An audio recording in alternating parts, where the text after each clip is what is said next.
오늘 우리 교회가 코로나 중에도 VIP 주일, 우리에게 가장 소중한 사람을 함께 예배드리는 주일로 지키는 주간입니다. 한 달 동안 기도하시고 혹은 오늘 함께 나오시기도 하고, 또는 코로나 감염병 2년째라서 성전 예배를 어느 때는 아예 못 드리기도 하고 제한된 인원만 드리기도 했지만 용기를 내셔서 오늘 예배 오신 분도 있습니다. 어떤 형편에서 오셨든지 간에 이날로부터 사랑하는 주님과 동행하시고 새 출발하는 주간이 되기를 주의 이름으로 기원합니다. 오늘 저는 13절에 있는 말씀, 울지 말라 하는 말씀을 중심으로 주의 말씀을 나누려고 합니다. 예수님은 공생애 3년을 지내시는 동안에 주로 가버나움이라는 동네, 이름을 기억하세요? 가버나움이라는 동네를 중심으로 활동하셨어요. 갈릴리 호수 북쪽에 있는 작은 마을이에요. 호숫가에 있는 마을입니다. 그곳을 중심으로 하셔서 어느 때는 남쪽으로 내려가시고 어느 쪽은 북쪽으로 올라가시고 혹은 동쪽으로 서쪽으로 옮겨가시면서 복음도 전하시고 기적도 행하시고 하셨어요. 그런데 가버나움이라는 곳에서부터 한 10km 남짓 밑으로 똑바로 남쪽으로 내려가면 나인이라고 하는 조그만 마을이 있습니다. 나인 성이라는 마을이 있는데 그 마을을 예수님이 들어가셨는데, 예수님 들어가실 때 마침 사람들이 많은 무리들이 마을에서 바깥으로 나오는 거예요. 그 예수님을 만나게 된 거죠. 근데 그 많은 사람이 나오게 된 이유는 장례 때문이었습니다. 누가 죽은 거예요. 죽은 사람은 누구냐 하면 오늘 12절에 보면 한 어머니의 독자요 그 어머니는 과부라 이렇게 되어 있습니다. 그러니까 남편을 잃은 여인이 하나밖에 없는 독자 아들하고 같이 살았는데 이 아들이 마저 죽어버린 거예요. 세상에 이렇게 절망적이고 이렇게 슬픈 일을 세상에 만날 수가 있겠습니까? 그때 예수님께서 이 과부에게 하신 말씀이 오늘 말씀이에요. 울지 말라 하는 말씀이에요. 그러나 여러분 생각해 보세요. 이 여인이 뭐 울려고 우는 것도 아니지만 그냥 서 있으면 눈물 쏟아지고 울 수밖에 아무것도 할 게 없습니다. 울지 않으면 아이가 살아납니까? 아들이 죽고 나서 살 마음이 잃을 만큼이라도 있겠습니까? 살 마음도 없습니다, 엄마가. 그리고 2000년 전 팔레스타인 땅에서는 여자 혼자 산다는 게 지금도 어려운 일이지만 여자 혼자는 노동할 수도 없기 때문에 곤고한 삶, 고독한 삶, 천대받는 삶, 희망이라고는 하나도 없는 캄캄한 절벽 같은 미래입니다. 생각해보면 동서남북 사방을 바라봐도 아무런 희망이 없어서 울 수밖에 없는 거예요. 울 수밖에. 울지 않을 수가 없는 것입니다. 우리도 세상 살면서 울지 말라는 위로의 말을 종종 듣기도 합니다. 그렇지만 그렇게 많은 말을 들었어도 하나도 위로가 되지 않는 것은 그 말이 아무것도 바꿔놓을 수 없는 영혼이 없는 말, 건조한 말, 도움이 안 되는 말인지 우리도 알고 말해주는 그분도 알기 때문에 그렇습니다. 코로나 때문에 자영업하는 분들이 그냥 망하게 되고 심지어는 부도났습니다. 울 수밖에 없습니다. 몸이 아파 병원에 갔는데 의사 선생님이 늦었습니다. 치료할 길이 없겠습니다. 하고 말합니다. 누가 울려서 우는 것이 아니라 그냥 눈물이 쏟아지고 그냥 울 수밖에 없습니다. 아무것도 할 것 없다는 뜻이죠. 사랑하는 자식이 속썩이다가 등 돌리고 그냥 가출해버렸습니다. 나가버렸습니다. 부모는 어떻게 할 수가 없습니다. 그냥 울 수밖에 없습니다. 그런 환경 속에 있는 사람에게 울지 말라는 말이 위로하려고 하는 말인 줄 알지만 전혀 위로도 격려도 되지 않고 아무런 도움도 되지 않는다는 걸 우리가 압니다. 아무것도 바꿔놓을 수가 없으니까요. 그런데 오늘 이 슬픔 가득한 여인을 예수님이 만나고 하신 말씀도 그 흔한 울지 말라는 말이었습니다. 그날 울지 말라는 말을 동네 사람한테 10번도 더 듣고 100번도 더 들은 말이 울지 말라는 말입니다. 근데 예수님께서도 지금 이 여인을 만나서 울지 말라고 말씀합니다. 그런데요, 예수님이 울지 말라고 하는 것은 그만 울어, 운다고 뭐가 바뀌니? 그만 울어, 몸 상하겠어, 사는 사람이라도 살아야지, 울지 마, 무슨 길이 있겠지, 막연한 이런 의미로 울지 말라고 하신 말씀이 아닙니다. 예수님이 울지 말라 하고 말씀하신 것은 내가 너로 울지 않게 해줄게. 이제 후로는 너 결코 울지 않을 거야. 주님 약속의 말씀입니다. 울지 않게 해줄게. 그러시고 예수님께서는 14절을 보면 관에 손을 대셨다고 말합니다. 유대인들은 장례의 예법이 열대지방이기 때문에 하루 이상 머무르는 적이 없습니다. 그냥 하루 지나기 전에 장사를 지냈습니다.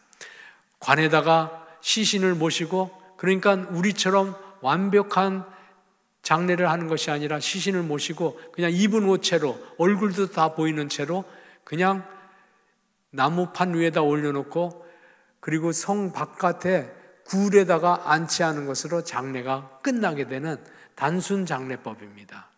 근데 예수님께서 오늘 성경 말씀에 보면 관에 손을 대셨다고 말합니다. 그 말은 시신에 손을 댔다는 거예요. 시신에. 유대인의 예법은 시신에 손을 대면 부정하다, 부정하다, 불결하다. 그래서 하나님께 나오지도 못하는 사람이 됩니다. 그런데 예수님은 유대인의 관습을 완전히 넘어선 행동을 하신 것입니다. 사람들은 깜짝 놀랐습니다. 예수님이 시신에 손을 대고 있으니까. 그리고 이목을 집중하고 무슨 일일까 다 주목하고 있었습니다. 그때 예수님께서 14절에 보면 이렇게 말합니다. 청년아, 내가 네게 말하노니 일어나라. 일어나라고 말씀합니다. 천지를 지으신 하나님의 권위의 말씀으로, 생명의 주인이신 예수 그리스도의 명령의 말씀으로 일어나라고 말씀하는 것입니다. 이사야 55장 11절에 보면 내게서 나가는 말이 헛되이 내게로 돌아오지 아니하리라고 말씀하신 그대로 죽었던 청년은 주님이 일어나라 하고 명령하시니까 그 명령에 순종하여 일어나 앉고 말도 하게 되고 생명이 살아난 것입니다. 예수님께서 그 청년을 어머니의 품에 안겨줍니다. 여러분 생각해 보세요. 이 어머니는 얼마나 마음에 큰 위로를 받았으며 얼마나 하나님께 영광을 돌리게 되었으며, 주변에 있는 많은 사람들은 우리가 하나님이 보내주신 메시아를 기다리는데 그 메시아가 다른 분이 아니라 이분 예수님이 메시아이구나 하고 얼마나 감사하고 영광을 돌렸겠습니까? 나인상 가부는 그날 장례 행렬에서 예수님을 만남으로 인하여 운명이 전혀 다른 운명으로 바뀐 것입니다. 하나님은 우는 자의 울음을 멈추게 하시고 해결할 수 없는 문제를 가지고 간구하는 사람에게 문제를 해결해 주시며 도움받을 것 없는 사람에게 도움이 되어주시는 사랑 많으신 하나님인 줄로 믿습니다. 그렇기 때문에 내 큰 문제를 해결할 수 있는 길은요, 열심히 살면 해결됩니까? 계획을 잘 세우면 성공합니까? 그게 아닙니다. 그게 아닙니다. 만날 분을 만나고 도울 분을 만나고 일으켜줄 분을 만나야만 새 길이 열립니다. 믿음은 만나는 것입니다. 만나는 것입니다. 예수 그리스도를 만나는 것입니다.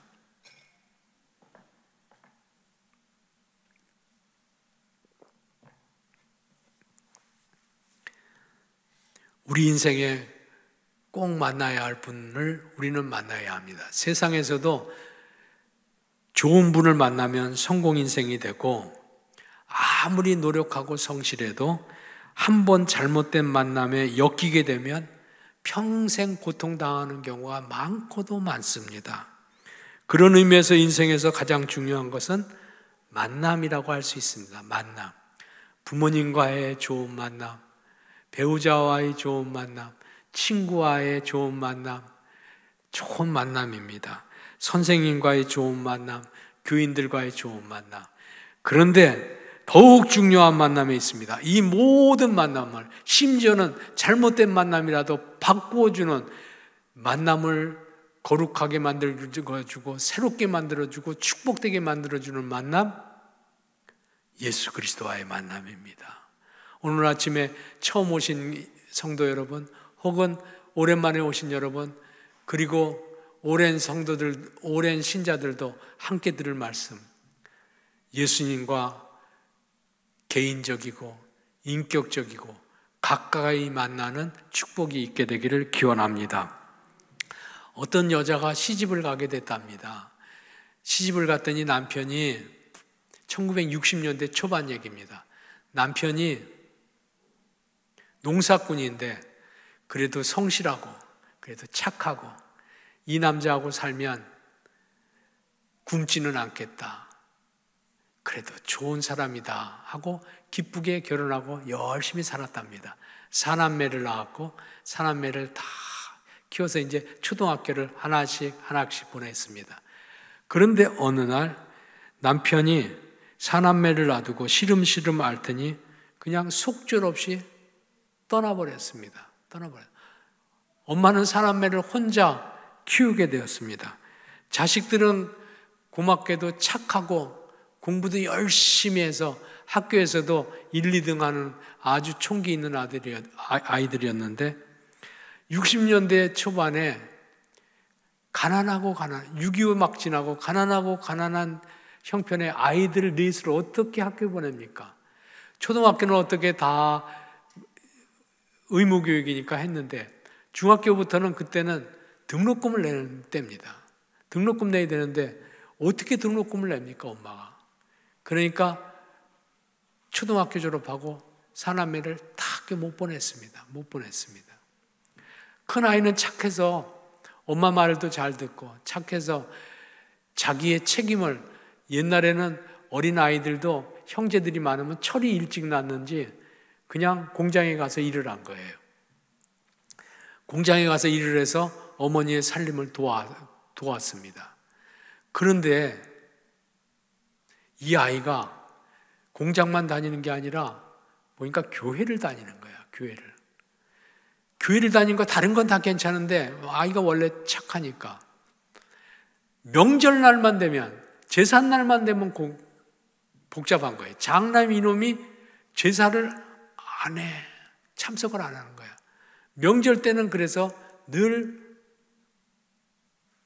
평화가 깨지고 불편하고 엄마는 교회를 좋게 여기지 않았다 그럽니다. 그런데 그렇게 크다가 아이가 나이가 20살이 되니까 군대를 가게 된 거예요. 군대를 가게 됐는데 그만 걱정이 태산인 것이 60년대 후반에 1년에 4만 명씩 월남을 보냈습니다. 제 베트남 전쟁에 한국 군대를 보냈습니다. 이 아이가 엄마가 생각하기에 애미 잘못 만나서 가난해서 밥도 굶고 학교도 못 다녔는데 군대도 전방으로 배치되고, 옛날에는 그랬어요. 전방에 보내는 아이들은 문제가 있거나 사고 치거나 그런 아이들은 전방에 보낸 일이 예전에는 있었어요. 지금은 안 그래. 전방에 보내더니 전방에 있는 그놈을 부대가 통째로 월남으로 옮긴다 그러니까 그냥 월남 가게 된 거야. 그런데 동네에서도 월남 간 아이들이 전사 통지서를 받는 거 봤거든요. 아이고 큰일 났구나. 우리 큰아들, 기둥 같은 아들이 월남 가서 죽게 생겼구나. 근데 어쩔 수 없잖아요. 아이는 월남에 전쟁터에 나갔습니다. 어느 날 하도 답답해서 울고 울다가 살짝 자기 아들이 다니는 교회 맨 뒷좌석에 앉아서 하나님께 이렇게 간청했다고 합니다. 우리 아들이 다니는 교회 하나님이 만약 계시다고 하면 우리 아들, 불쌍한 아들, 엄마 노릇도 잘 못해서 이렇게 전쟁터에 나가서 죽음의 사지에 던져지는 아이를 살려주세요. 죽지 말고 내 아들이 돌아오기만 하면 나도 아들과 함께 손잡고 예배당 나올게요. 제발 우리 아들 죽지 않고 돌아오게 해주세요.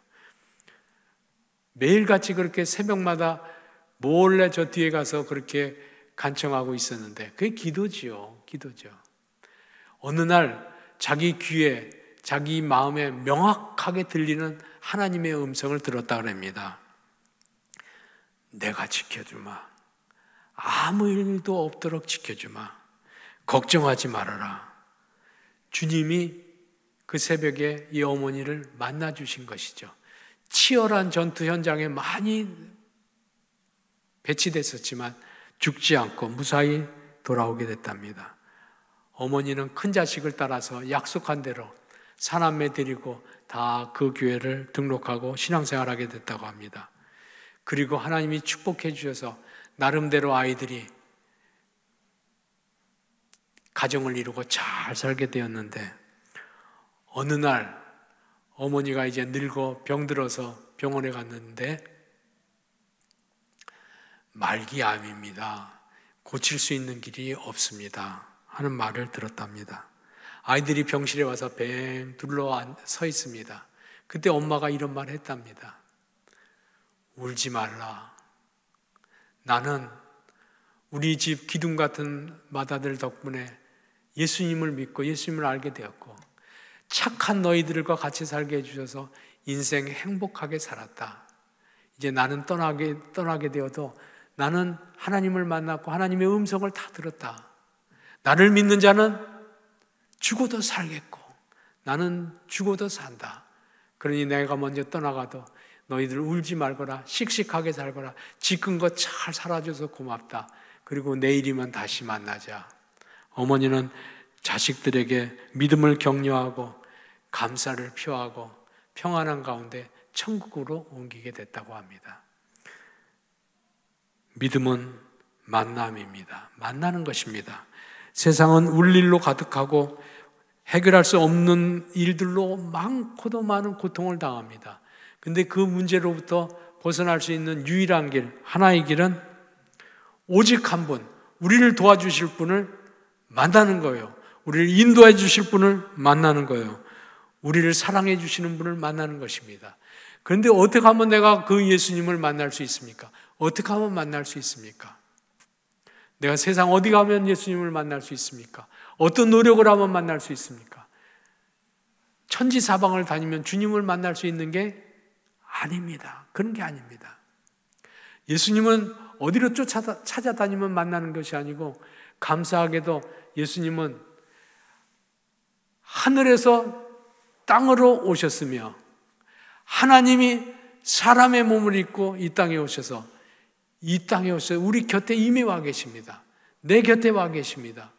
눈을 감으면 내 곁에 와 계시고 입술을 벌려서 소리를 내면 주님이 내 음성을 들으십니다. 곁에 와 계십니다. 곁에 와 계신 주님이라고 하더라도 그래도 의롭고 착하고 뭔가 좀 선한 게 있어야지 만나지 아무나 만나 주시겠습니까? 사랑하는 여러분, 요한복음 8장에 보면 가늠하다 현장에서 붙잡혀온 여인 이야기가 나옵니다.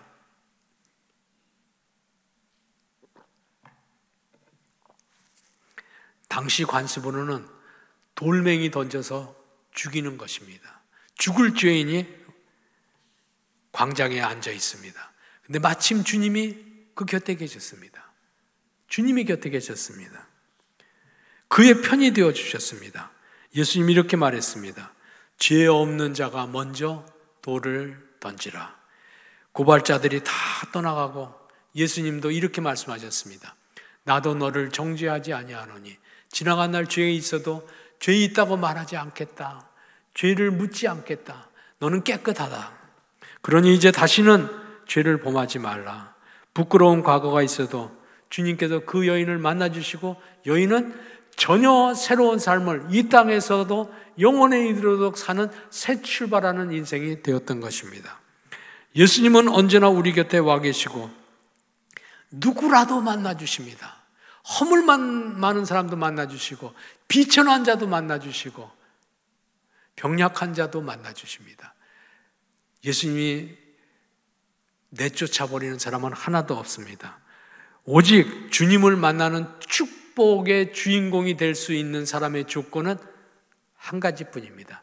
주님은 누구도 거절하지 않지만 한 가지, 요한계시록 3장 20절에 보면 내가 문 밖에 서서 두드리느니 누구든지 내 음성을 듣고 문을 열면 내가 그에게로 들어가 그로 더불어 먹고 그는 나로 더불어 먹으리라.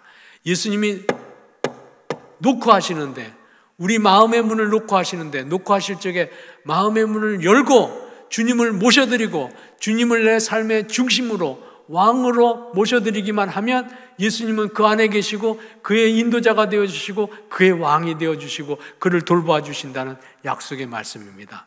오직 하나의 조건입니다. 문을 열면, 다시 또 표현한다고 하면 예수님께서 손을 내밀어 내 손을 붙잡고 나와 함께 가겠니 할 적에 손을 붙잡기만 하면 주님의 인도를 받을 수가 있습니다.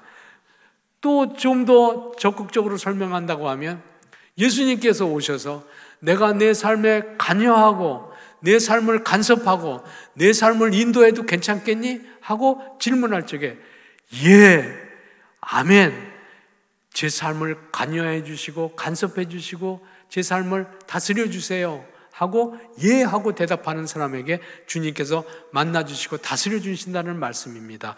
이 고린도후서 2장에 보면 하나님의 약속은 우리가 아멘하여 예하여 아멘하여 하나님께 영광을 돌리게 되느니라 하고 말씀하고 있습니다. 예하기만 하면 하나님께서 우리를 간섭하시고 우리를 다스려 주신다는 약속의 말씀입니다. 우리를 만나러 오신 사랑의 예수님을 마음의 문을 열고 영접하시고 마음의 중심에 모시고 주님을 왕으로 모셔 사는 동안에 주님께서 울릴만한 세상에서 이제는 더 이상 울지 말고 주님이 울지 않게 해주시겠다고 말합니다. 주님을 따라가는 동안에 우는 것이 아니라 웃고, 슬퍼하는 것이 아니라 기뻐하고, 우울해하는 것이 아니라 주님을 높이 자랑하는 신앙의 삶을 살게 되기를 주님의 이름으로 부탁합니다. 사랑하는 여러분, 예수님은 마음의 문을 열고 영접하는 사람들 누구도 내쫓지 않고 만나주시고 믿음으로 간구하는 모든 사람들에게 은혜를 주십니다. 죽을 자는 살려주시고 슬픈 자는 위로해 주시고 영원히 저주받아 지옥에 던져질 사람은 주님께서 일으켜 세워주셔서 이 땅에서도 영원하도록 하나님의 자녀가 되는 축복을 주십니다. 주님을 영접하시고 주께 생애를 맡겨드리는 믿음의 생애를 살게 되기를 주님의 이름으로 축원합니다. 아멘. 기도합시다.